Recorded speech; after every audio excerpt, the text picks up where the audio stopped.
सात संगत जी, प्रेम से कहना धैर्य निखार जी। संपूर्ण अवतार बाणी शब्द संख्या 183। इस शब्द के माध्यम से शहंशाह जी समझा रहे हैं, माया दे रंग रूप नू तक के जेड़े बंदे भुल गए, अंबरों टुट्टे तारे वांगू मिट्टी दे विच रुल गए।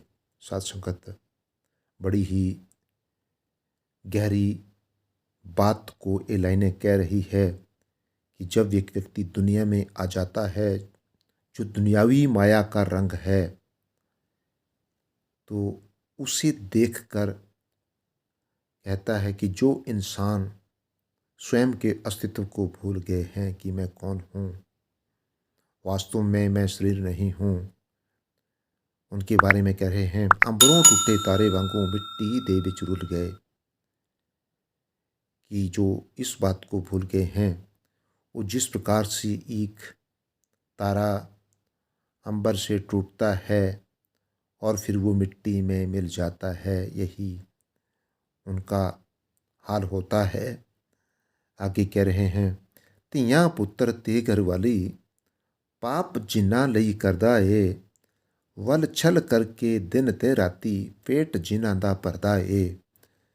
कि फिर एक व्यक्ति अपने बच्चों के लिए, अपनी बीवी के लिए चाहे वो कुछ भी करेगा, लेकिन वो भले ही उसको लूटपाट भी क्यों ना करनी पड़े, भले ही उसे किसी का कोई नुकसान भी क्यों ना करना पड़े, भले ही वो छल कपट करके दिन रात मेहनत करके जिनका पेट भरता है, यानी कि जिनके भरण पोषण करने के लिए सारे कार्य करता है। अगली लाइन में कह रहे हैं, लख करोड़ी माया जोड़ी हौल दिलां नूं पैंदा ए, धरी तराई रहिंदी इत्थे सार ना कोई लैंदा ए। कि ये सारा कुछ करने के बाद फिर वो बेहद माया को जोड़ लेता है और लाख करोड़ों से जुड़ जाता है और फिर वो बड़ा खुश होता है, बड़ा मस्त रहता है। तो सारी की सारी जो ये माया है, ये इस दुनिया पर जैसे के तैसे ही रहती है, कोई भी सार लेने वाला नहीं होता है। आगे कहता है, इस माया ने इत्थे रहना, नाल नाम ने जाना ए, संतां देने दान नाम दा, जिसने अंत छुड़ाया है। कहते हैं कि ये जितनी भी माया का जिक्र किया, ये किसी भी सूरत में साथ में जाने वाली नहीं है। इस माया को यहाँ पर ही रहना है, जहाँ से ये जुड़ी है वहीं पे रहेगी, धरती पर ही रहेगी। और अगर हम परम पिता परमेश्वर को पूर्ण सतगुरु के माध्यम से जान लेते हैं, अगर एक जो नामदान है हमारे हिस्से में पड़ जाता है, तो फिर वो ही हमें अंत में छुड़ाएगा। यानी कि जो ये जन्म मरण का बंधन है, जो 84 लाख योनियों का चक्कर है, उससे छूटने का सिर्फ एक ही तरीका है कि संतों की शरण में जाकर अगर हमें इस पूर्ण पिता परम पिता परमेश्वर की जांच मिल जाती है, इसका पता मिल जाता है, इसकी पहचान हो जाती है, तो फिर पार उतारा संभव है। आगे कह रहे हैं, छड़के सारे झूठे धंधे अपनी भी तू कर पहचान, कित्थों आया कित्थे जाने, अवतार गुरु दे घर तो जान।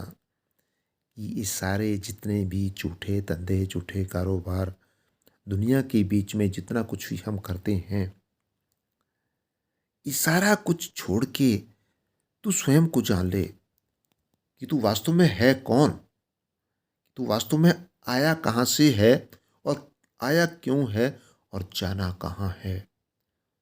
जो कि जीवन का, इस देही में आने का, इस मानस तन को पाने का असली मकसद है। तो तू इसकी पहचान कर ले। कित्थों आया कित्थे जाना, तू आया कहाँ से है और तुझे वास्तव में इस जिस्म को धारण करने का जो मकसद है, उस मकसद को पूरा करके जाना कहाँ है। अवतार गुरु दे कर तो जान साध संगत, ये सिर्फ और सिर्फ एक ही जगह ऐसी है जहां से इस मकसद का पता चल सकता है कि मेरा मकसद क्या है, और वो जगह है गुरु दर, गुरु का घर। अगर पूर्ण सतगुरु जीवन में प्रवेश कर जाता है तो फिर हमारे जीवन का मकसद हल हो जाता है। अन्यथा साध संगत आए हैं तो जाएंगे, राजा रंक फकीर, एक सिंहासन चढ़ के चले एक के पांव जंजीर। ये वही संत शिरोमणि कबीर जी की बात रह जाती है कि जाना तो है ही है, लेकिन सिंहासन में चढ़कर वही जाएगा जो अपने मूल को पहचान लेगा। अन्यथा पाँव में जंजीर तो साध संगत 84 लाख योनियों से पड़ती आ रही है।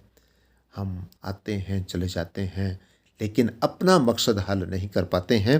तो उस मकसद को हल करने के लिए ही यहाँ बताया गया है कि अवतार गुरु तो करनो जान, कि अपने हम निज घर को, अपने हम वास्तविक घर को, जहाँ से हम लाखों करोड़ों अनंत वर्षों से इस यात्रा पर ये आत्मा निकली है, तो ये सिर्फ यही एक वक्त है, यही एक मौका है मानस तन में आकर के उस घर को जानने का और जान करके वहाँ पर जाने का। प्रेम से कहना, धैर्य निरंकार जी।